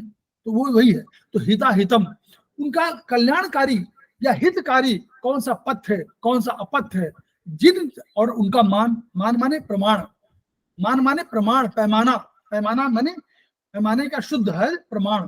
तो पैमाना जहां मान है, जहां पैमाना है, जिसको वर्णन है कि भाई कौन सा कितना कैसा है, कितना आपको सोया जाए, कितना आप जगे, कितना आप भोजन करें, इनका जहां मान है, तच्च तत्च मानन च मानम च, मान मान भी हो, जिनका मान है, च माने और तत् च माने जहां ये, यत्र उक्त, यत्रोक्त माने यत्र उक्त, जहां कहा जाए, यत्र माने जहां, उक्त माने कहा जाए, आयुर्वेद है उसे आयुर्वेद कहते हैं, उच्चते माने कहते हैं। तो हिताहितम सुखम दुखम आयुस्तस्य हिताहितम और मानंच तत्र यत्रोक्त मायुर्वेद से उच्चते, ये आयुर्वेद की परिभाषा है। इस परिभाषा, ये परिभाषा, इस तरह की परिभाषा शायद ही किसी पैथी में मिलती हो। अब प्रयोजन क्या कहा उन्होंने, फिर प्रयोजन की बात आई कि वो थ्योरी डेवलप कर रहे थे ना, तो उन्होंने कहा प्रयोजनम चा से आयुर्वेद से स्वस्थ से स्वास्थ्य रक्षणम, यहाँ फुल स्टॉप मत लगाइएगा, प्रयोजनम चा से स्वस्थ से स्वास्थ्य रक्षणम और आतुर से विकार प्रशमनम च। प्रयोजन क्या है इसका, इस आयुर्वेद का प्रयोजन, क्यों हम आयुर्वेद पढ़ रहे हैं? तो उन्होंने कहा कि इसका आयुर्वेद का प्रयोजन क्या है, इसका उद्देश्य क्या है, क्यों हम इसको पढ़ते हैं? कहते स्वस्थ से स्वास्थ्य रक्षणम, स्वस्थ व्यक्ति के स्वास्थ्य की रक्षा करना, और जो अस्वस्थ है, रोगी है, उसके रोग को दूर करने का प्रयास करना, ये हमारा काम है। फिर उसके बाद उन्होंने कहा, अब यहां जब भौतिक और पराभौतिक को जब उन्होंने कहा, तो ये है जैसे गोचर, जो विजिबल है भौतिक है, जो दिखाई पड़ रहा है विजिबल है, जो आपका इनविजिबल है, जो अगोचर है, जो आपके अंदर है, जो दिखाई नहीं पड़ रहा, जो आपको कहीं दिखाई, वो दृश्य है, वो पराभौतिक है। जो जिसको आप छू सकते हैं, टच कर सकते हैं, फील कर सकते हैं, वो आपका भौतिक है। जो आपको टच फीलिंग नहीं है, जो जिसको अस्पृश्य है, जो देख नहीं सकते, उसको, जो व्यक्त है, जो मैनिफेस्टेड है, जो व्यक्त हो रहा है, जो दिखाई पड़ रहा है, जो आपको क्लियर हो रहा है, वो। जो अव्यक्त है, अनमैनिफेस्टेड है, वो पराभौतिक है। जो शब्द है, जैसे शब्द अर्थ क्या है, शब्द तो बोला, लेकिन शब्द में जो निहित अर्थ है, जो अंतर्निहित भाव है, वही तो पराभौतिक है। शरीर आपका भौतिक है, लेकिन मन हमारा, और जो बुद्धि आत्मा, सब मान लीजिए जो हमारे शरीर के आगे पढ़ेंगे, तो मन जो है वो हमारा पराभौतिक है। फिर भौतिक में हम लोग कहा कि आकाश वायु अग्नि जल पृथ्वी, ये हमारा भौतिक है। लेकिन अगर इनको पराभौतिक, जो इनके गुण है, जो इनके ऊर्जा है, वो व्यापकता है, शीतलता है, दाहकता है, शून्यता है, ये उनके जो गुण है, ये उसके क्या है, ये पराभौतिक है। और तत्व और ऊर्जा, जो तत्व माने जो पदार्थ है, वो तो हमारा भौतिक पदार्थ है, लेकिन जो ऊर्जा है, उसके गुण कर्म है, वो हमारे। फिर उन्होंने कहा कि देखिए, पुरुष प्रलय चेष्टई पुनर्भावई विचितई, देखिए बहुत बढ़िया पॉइंट है, इसको समझ लीजिए केवल ये। उन्होंने कहा कि जब, इनका मैं हिंदी रूपांतर बता रहा हूं, उन्होंने कहा ये पुरुष, यानी पुरुष माने व्यक्ति, ये पुरुष प्रलय काल में, प्रलय काल में क्या होता है, प्रलय काल में हमारा शरीर नष्ट हो जाता है, और ये नष्ट हो जाता है, और फिर वही हम कहते हैं आकाश वायु अग्नि जल पृथ्वी, इन सब में समाहित होता है, और इन सब में समाहित होकर के वो दिखाई नहीं पड़ता है, अदृश्य हो जाता है। यहाँ तो दृश्य है, लेकिन प्रलय काल में यही पुरुष अदृश्य के रूप में कन्वर्ट हो जाता है, और ये शब्द पहले शरीर, वो आकाश वायु अग्नि जल पृथ्वी, और फिर शब्द स्पर्श रूप रस गंध, इनमें परिवर्तित होता है, और परिवर्तित होने के बाद दिखाई नहीं पड़ता है। फिर क्या होता है, इन्हीं में जब सृष्टि काल शुरू होता है, तो यही आकाश की उत्पत्ति होती है। आकाश शब्द की उत्पत्ति होती है, शब्द से आकाश बनता है। फिर आपस में जब में स्पर्श होता है, आपने टकराते हैं, तो स्पर्श वायु रचना होती है, फिर वायु से अग्नि स्फुलिंग होते हैं, स्फुलिंग की रचना होती है, अग्नि के बाद उसमें जल जब ठंडा हो जाता है तो यह अग्नि जल के रूप में कन्वर्ट हो जाता है, और जब जल आपका संग्रहित हो जाता है तो पृथ्वी के रूप में होता है। तो अव्यक्ताद व्यक्तता याति, अव्यक्ताद व्यक्तता पुनः। तो ये कहा, ये उन्होंने कहा कि ये जो पुरुष प्रलय काल में शब्द स्पर्श रूप रसगंध में कन्वर्ट होता है, वही सृष्टि काल में पुनः व्यक्ति रूप में आपके शरीर के रूप में आ जाता है। वो ये मेन भाव ये है। और तो उसमें अब जो उन्होंने उसका अपना कहा कि भाई कैसे होता है, उन्होंने कहा कि प्रलय काल में क्यों कहा कि ये शरीर जो है 3 गुण है, सत्व गुण, रजगुण, तमगुण। तो सत्व गुण फिर वही बात समझिए, तीनों मन के गुण हैं, लेकिन रजगुण और तम गुण और सत्व गुण क्वालिफाइंग मार्क्स हैं। अगर सत्व गुण नहीं आएगा तो मोक्ष नहीं प्राप्त होगा, और रजगुण होगा, तम गुण होगा, तब तक सत्व गुण नहीं आएगा। तो रजगुण और तमोगुण से आपको हटना पड़ेगा, तब सत्व गुण आएगा, और जब सत्व गुण आ जाएगा तो आपको मोक्ष का रास्ता पहली बार क्वालिफाइंग मार्क्स पे पहुंच जाएंगे आप। तो इसलिए वही उन्होंने कहा कि रजोगुण और तमोगुण से घिरा हुआ जन्म मरण के चक्र में घूमता रहता है। जब तक आपके पास शरीर में रजगुण है, तम गुण है, तब तक सत्व गुण आ नहीं पाएगा, और जब तक सत्व गुण नहीं आएगा तब तक आप जन्म मरण के चक्र में घूमते रहेंगे। और जब सत्व गुण आएगा तो सत्व गुण के बाद मोक्ष की स्थिति में आप लगातार बढ़ेंगे। अब देखिए उन्होंने यही सबकी बात कही। अब देखिए सब जो अभी आप आयु पढ़ रहे थे वो सब आयु भूल जाइए। आयु की व्याख्या इन्होंने कहा कि सब भूल जाइए कि आपका शरीर की आयु क्या है। आपकी 100 वर्ष आयु है, आपकी 90 वर्ष आयु है, आपकी 80 वर्ष आयु, ये आयु नहीं। उन्होंने कहा देखिए क्या है, शरीर इंद्रिय सत्तात्म संयोगो धारी जीवितम और नित्य गशानुबंधश पर्याय रुच्यते। शरीर इंद्रिय मन आत्मा, शरीर इंद्रिय मन और आत्मा 4 चीजें हैं। शरीर इंद्रिय सत्व, यानी सत्व माने मन और आत्मा, इनके संयोग का नाम आयु है। तो शरीर अलग हो गया, इंद्रिय अलग हो गई, मन अलग हो गया और आत्मा, 4 पदार्थ हैं। इन 4 आयुर्वेद में जब आएगा प्रश्न तो हमेशा बोलिएगा कि आयु की व्याख्या में 4 ही तत्व है, शरीर है, इंद्रिय है, मन है और आत्मा है। इन्हीं के संयोग को आयु कहते हैं। और देखिए इनके पर्यायवाची कौन कौन बताएंगे, धारी। क्यों? ये शरीर को धारण करता है इसलिए आयु है। जीवित, इसी को जीवित कहते हैं। इति को नित्यक कहते हैं। नित्यक माने नित्य गतिशील, नित्यक माने नित्य गतिशील, यानी आप जब तक चलना ही जीवन है, जब तक चल रहे हैं तब तक जीवन है।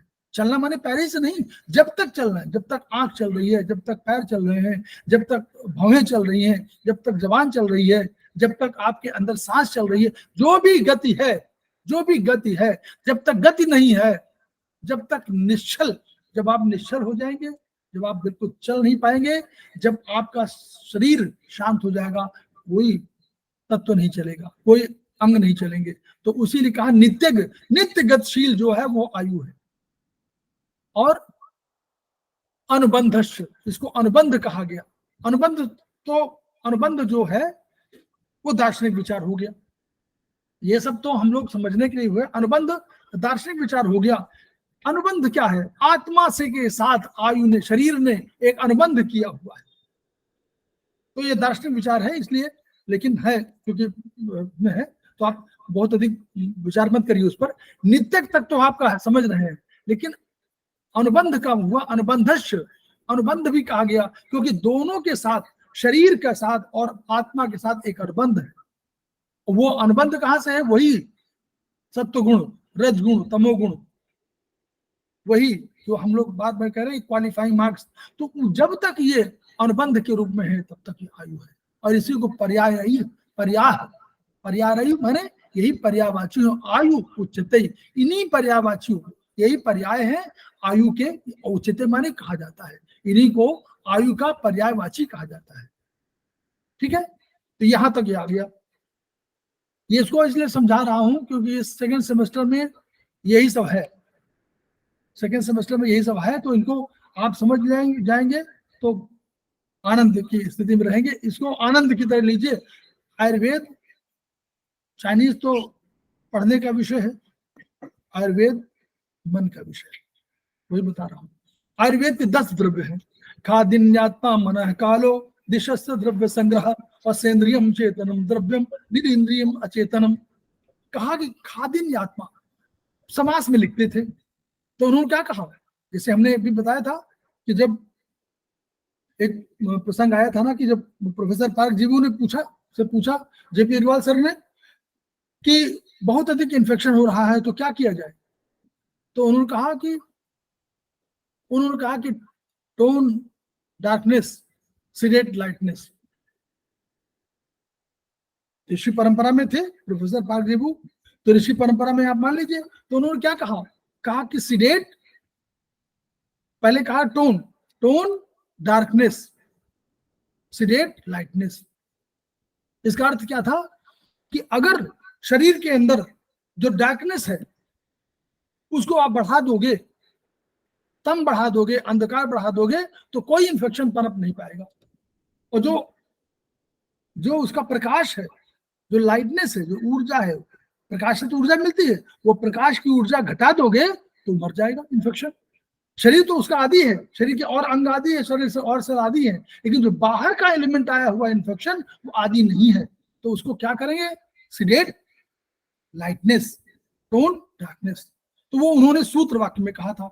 अब देखिए हमारे पुराने मनीषी ऋषिकुल परंपरा में ऋषियों मंत्र दृष्टा, ऋषि था मंत्र दृष्टा। ऋषि को कहा गया है कि मंत्र दृष्टा में हम लोग कंसेप्ट में नहीं, क्योंकि पराभौतिक कंसेप्ट है, हम नहीं समझ पाएंगे, दार्शनिक विचार है, नहीं समझ पाएंगे कि क्या मंत्र देखा जा सकता है, मंत्र देखा जा सकता है।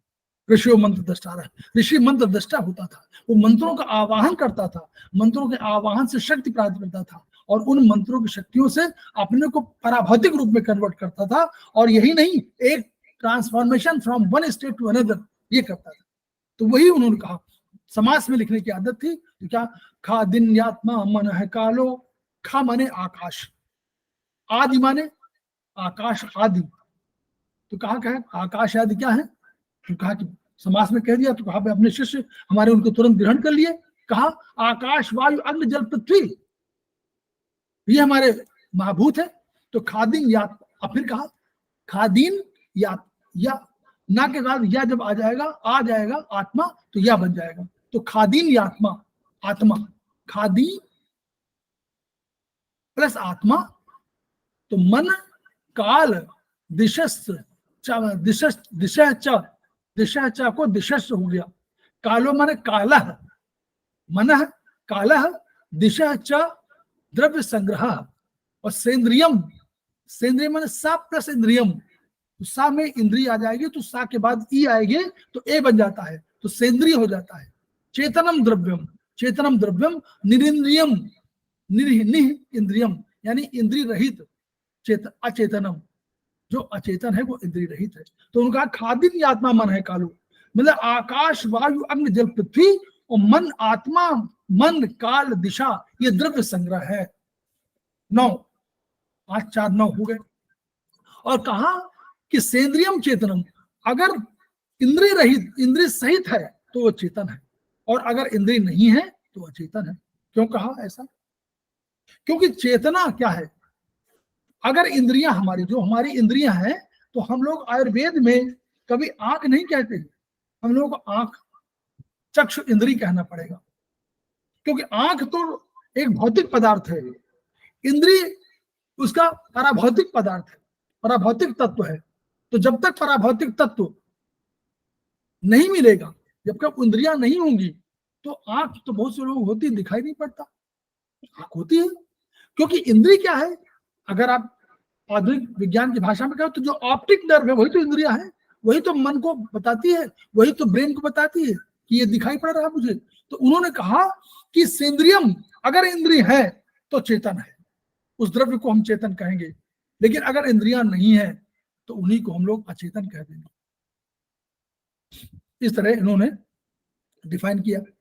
फिर पंच महाभूत की बात आ गई, तो उन्होंने फिर डिफाइन किया, हर चीज को डिफाइन किया है, ऐसा कहीं अनडिफाइंड कोई नहीं है। महाभूतानि खम वायुरग्निरापः क्षितिस्तथा शब्दः स्पर्श स्वरूपम च रसो गंधश्च तद्गुणा महाभूतानि। उन्होंने कहा कि महाभूत कहेंगे, किसको कहेंगे? खम। खम फिर वही आ गया, खम में कहा था ना, खम माने आकाश।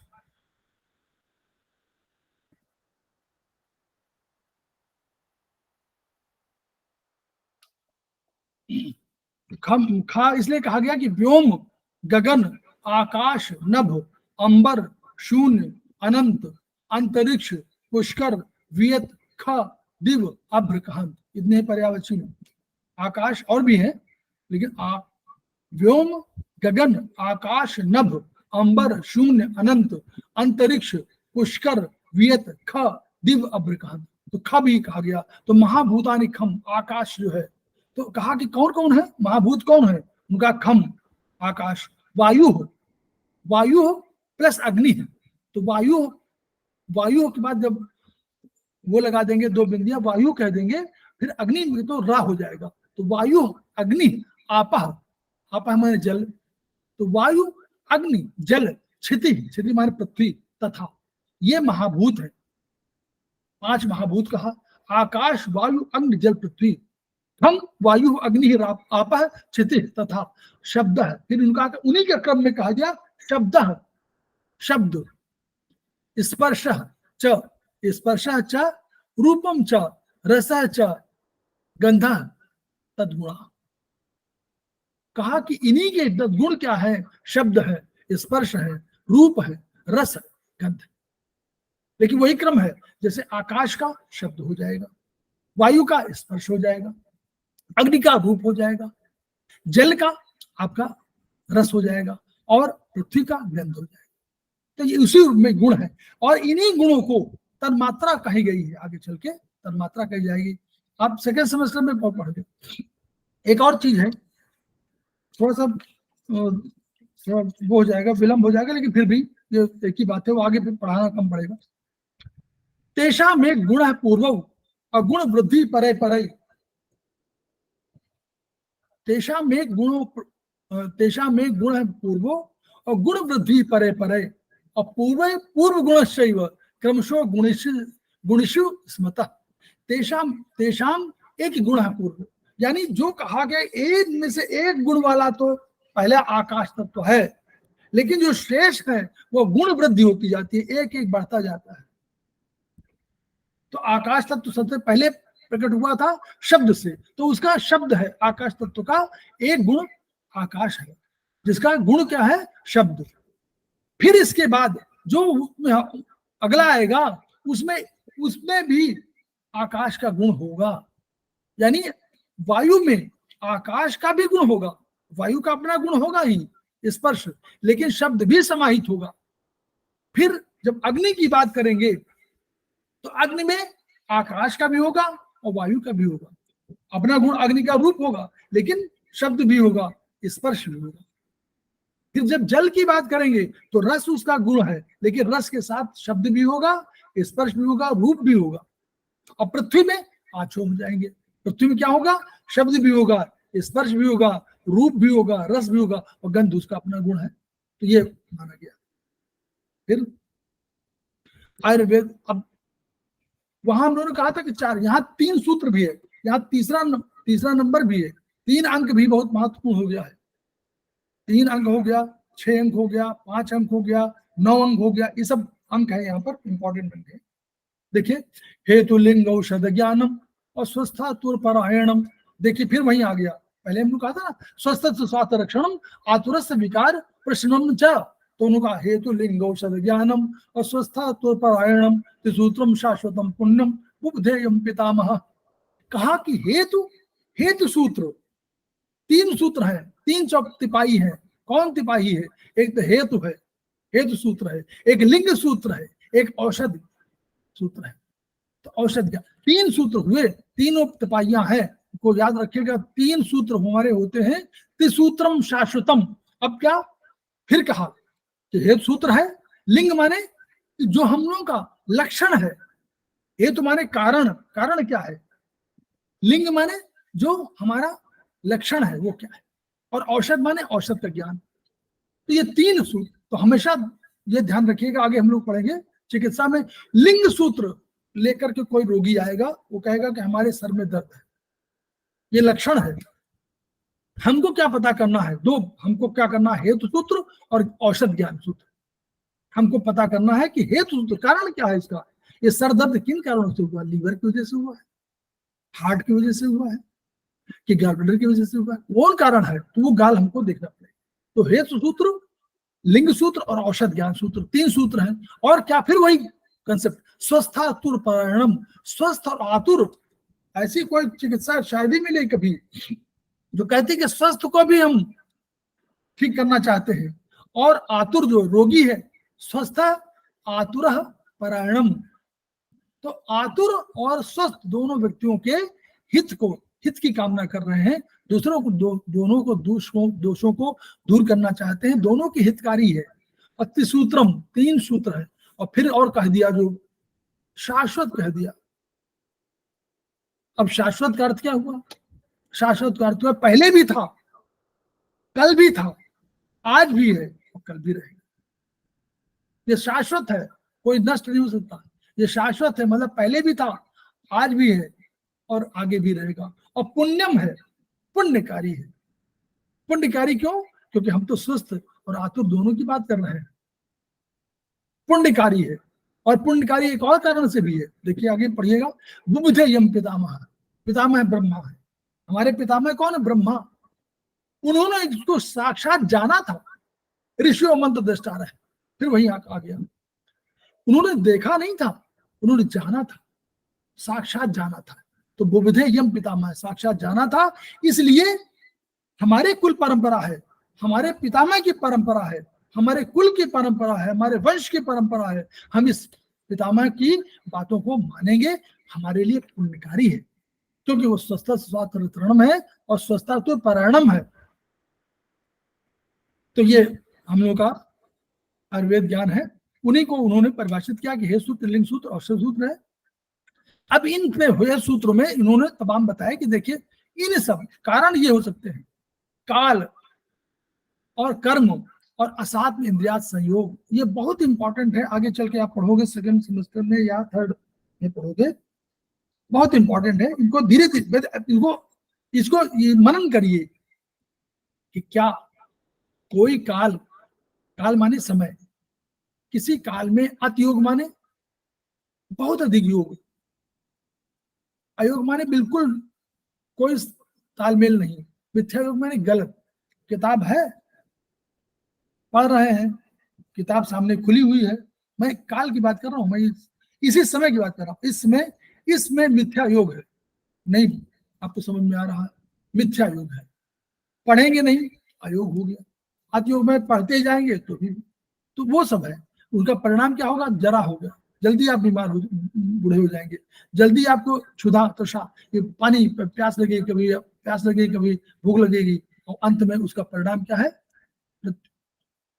उसी तरह असात्म इंद्रिया संयोग, असात्म, सात्म्य माने एक दूसरे के साथ ऐसा जुड़ाव जो बढ़िया से, साथ में, यानी हम लोग कांग्रेगेशन में ऐसे जुड़े हों कि हम लोग साथ में रहे। इंद्रियार्थ, इंद्रिय अर्थ संयोग, इंद्रियार्थ माने होता है इंद्रिय के विषय, अर्थ माने विषय, इंद्रियों के विषयों के साथ संयोग जो है वो हमारा असात्म है।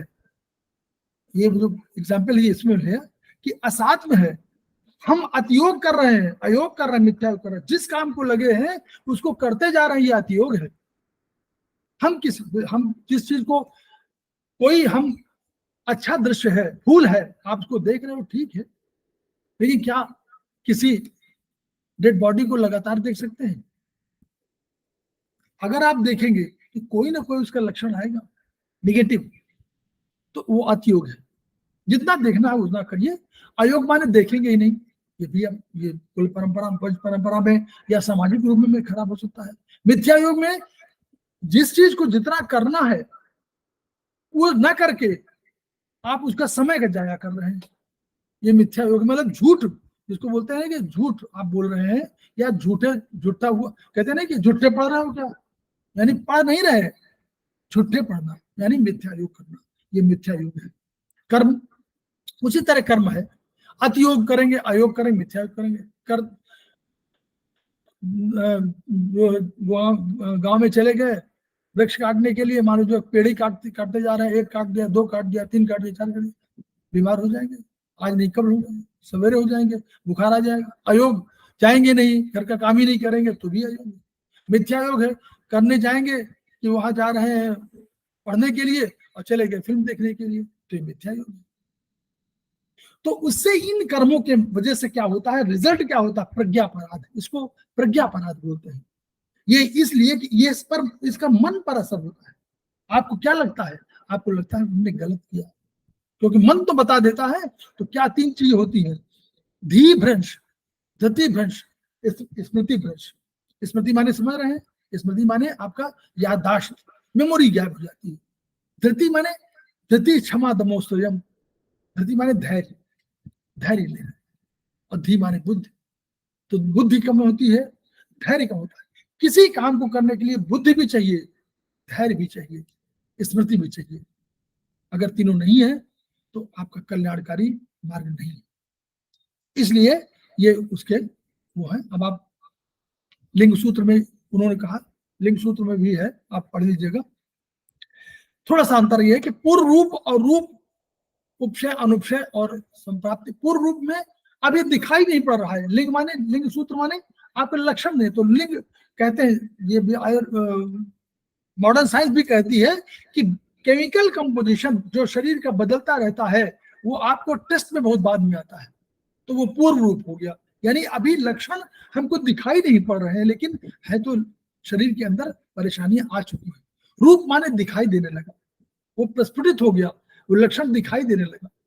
उपशय अनुपशय का अर्थ इन्होंने उसी का आगे किया हुआ है, लेकिन उपशय अनुपशय का अर्थ यह है कि इन चीजों के, इन रोगों के अगेंस्ट में आप कोई तत्व, कोई द्रव्य देते हैं तो वो उपशय, कि उससे मालूम पड़ जाए कि ये वास्तव बीमारी यही है, अनुपशय उसी के है। और संप्राप्त माने जो अंत में आपको बिल्कुल मैनिफेस्टेशन हो जाए पूरी तरह से कि आपको ये है, और बाहर से दिखने लगे, टेस्ट में आ जाए, आपको भी लगने लगे, सबको दिखाई पड़ने लगे, वो आपका संप्राप्ति। फिर उससे शारीरिक क्या होता है, शरीर में क्या होता है, वात पित्त कफ। हमने देखा था कि वात पित्त कफ तीनों का संयोग, तीनों का बैलेंस होना चाहिए। और मानसिक क्या होगा, रज और तम, क्योंकि सत्य तो मानसिक रोग है ही नहीं सही, सत्य तो हमारा दोष है ही नहीं ना, वो है तो वो हमारा गुण है, तो रज और तम।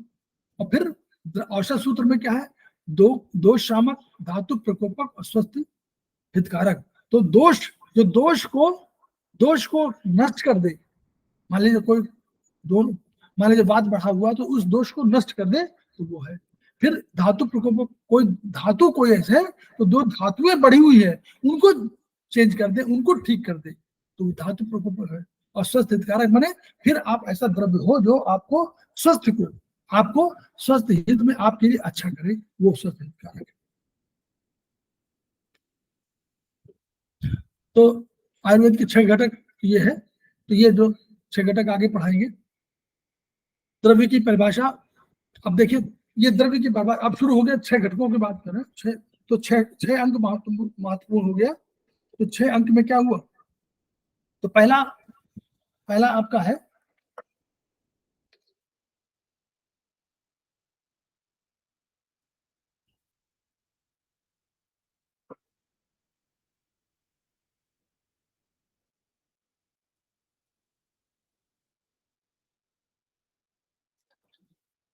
आप लोग बता दीजिएगा, बहुत बोर हो गया तो आगे रोक दूं। यादव जी बहुत अधिक भारी हो गया तो छोड़ दूं या अभी आगे चलूं थोड़ा सा? अब धनंजय जी बता दे जैसा आदेश हो। यादव जी सर थक गए हैं। और लोग क्या क्या स्थिति है? लगातार लंबा हो गया ना सर। चलिए कोई बात नहीं, हम लोग द्रव्य की परिभाषा से यहाँ रोकते हैं, क्योंकि देखिए हम इसलिए बता रहे हैं यही चीज आगे चल के आपको सेमेस्टर 2 में पढ़ाई जाएगी, तो वहां हम लोग इसको शॉर्ट में कर देंगे, अधिक नहीं पढ़ना पड़ेगा आगे चल के।